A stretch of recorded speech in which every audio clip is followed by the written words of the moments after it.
Well, it seems like pretty much everything from E3 2019 is leaking way ahead of its release date. I mean, at this point, we've seen stuff from Nintendo creep out, Bethesda, we've had major stuff from Ubisoft, and now it looks like the entire lineup of things like Darksiders Genesis and Google Stadia is completely out in the open. What's up, gamers? DreamcastGuy here, and what happened this morning is basically an embargo break. Now, you may not know this, but typically, before stuff is public news, a lot of times these companies go to websites one-on-one and tell them the information beforehand. That way they have a chance to have a big article written beforehand. I mean, that's actually how they work with reviews as well. I get pretty much every game about 2 weeks early, which gives me a chance to beat it and make a big video on it, right? Well, that makes sense. Well, it seems like this morning a bunch of people pressed publish on their articles a couple hours early. So up in Canada, a lesser-known gaming website that's completely written in French has been translated because it reveals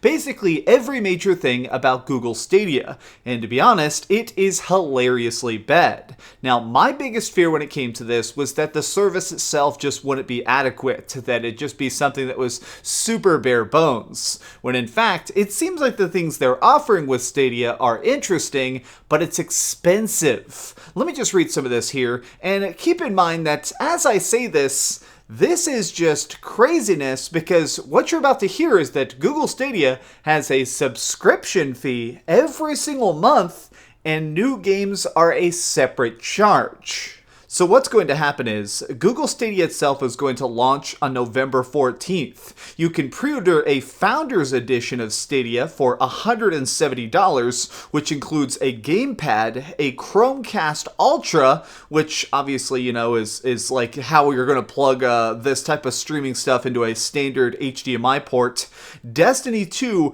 and 3 months of subscription. Now, already, that definitely worries me, because anytime there's a month-to-month fee to stuff, I feel like it's very, very scary. Now, I feel like the way things like Netflix and Hulu do it, and HBO Now, is they're charging you because they know that you're going to activate it and deactivate it. You'll turn it on when there's the show you want, you'll turn it off when there's the show you're not. Whereas I feel like what this is trying to do is instead just make it where you're constantly paying for it, just to try and get access to these games. That way when a new thing comes out, you can be ready to buy it first. Alright, let's go back to it. Stadia works through subscription only at first. The Stadia Pro sub cost is $12 per month and will include streaming up to 4K 60 frames a second. Not only older games will be included in this subscription, and more recent games will have to be bought separately. A separate sub will be available in 2020 and is completely free. It also allows for 1080p streaming and won't include any games like the Pro sub. That is just...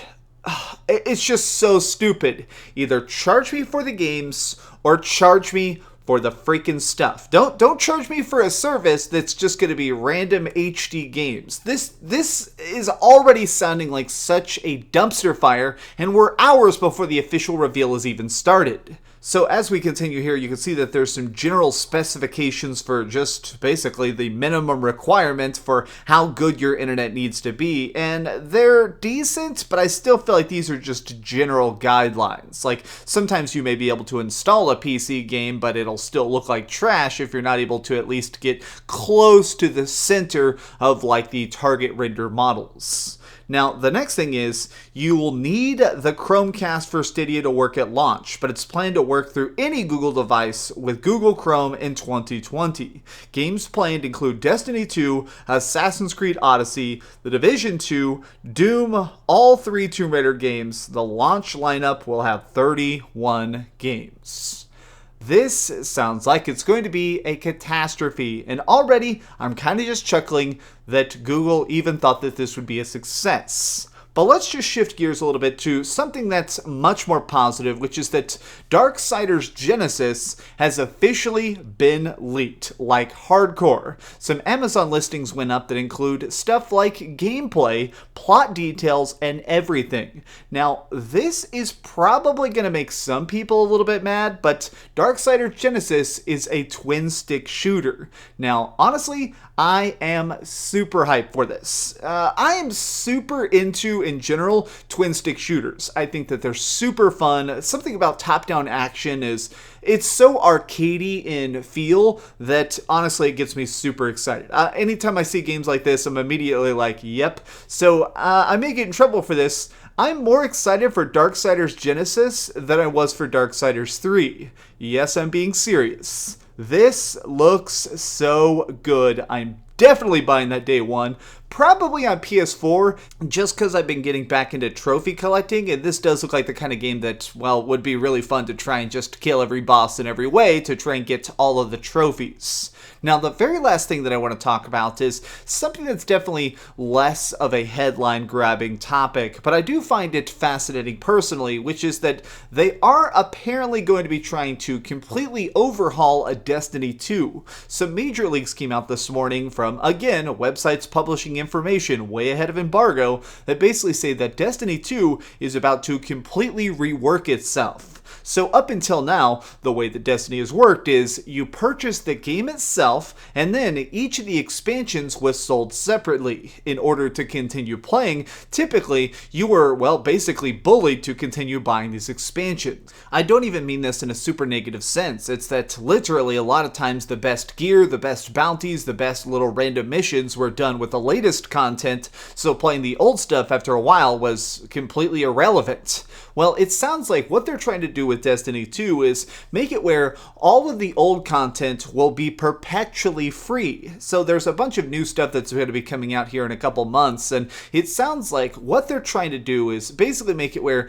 you get to start Destiny completely for free. You can get Destiny 2, you'll be able to install it anytime you want, and then as you're playing it, everything up until the newest dungeons will be free. So you'll be able to gear up, do raids, do player versus player combat, you'll be able to join your friends, install it whenever you want. I assume that the microtransactions from the Eververse will still exist, but apparently the general idea is that the game has gotten so polished and so fun that people are probably going to be willing to jump on board if they know that everything up until the newest content is free. And even if you're not a Destiny fan, you have to admire the fact that this is a pretty bold little experiment. I mean, I think that what's going on is now that Bungie is not attached to Activision, I think that what they're trying to do is essentially establish the fact that they are a solo brand now, to basically say, hey, this is a different party. We want to make sure you enjoy our games as soon as possible. And I also think that there has been a little bit of an issue in the past with the Destiny fanbase constantly growing and shrinking to crazy degrees, where basically a new big patch would come out that was super awesome, everybody would come back and play it, and then all of a sudden something bad would happen and everybody would quit again. I think that if the game is free initially, you'll have a bunch more new players constantly pouring into the fan base, which means that obviously what's going to end up happening is it's the typical old saying of a rising tide raises all ships. More players coming in will actually help everything do better. They'll get more feedback, they'll have a bigger fan base, more people are going to be buying the newest content, and therefore it's easier to find groups for all the newest, biggest raids, dungeons, and get all the new super exotics. Okay, well this has been everything that's been leaked so far today, and it's actually freaking 8 a.m., so I'm assuming a bunch more stuff is about to come out. I am going to be doing another video here in a couple hours when the Google Stadia official reveal is done, because I'm still on the fence, but hopefully this conference can somehow win me over, but at this point I completely doubt it. I think Google Stadia is going to completely flop, and by 2021 it'll actually be canceled. Yeah, you You can put that in a record book. I think that Google Stadia will be completely dead within 2 years of this video being made. But what do you think? Are you excited for Darksiders Genesis? Are you still playing Destiny 2? Or are you just sitting here and looking at the idea of a streaming future and sort of just laughing to yourself? Let me know your thoughts in the comments down below. If you enjoyed this video, please give it a like, share with your friends, and subscribe if you haven't already. But do me the biggest favor of all and keep dreaming. I had a real big cup of coffee this morning, and I'm ready. I am ready. E3 has basically begun. Thanks so much for watching that video. If you want to see something else, you can always click this link to see what I put up last, or, subscribe and see what's coming up next. Also, I promise that whatever I do, it'll try not to suck.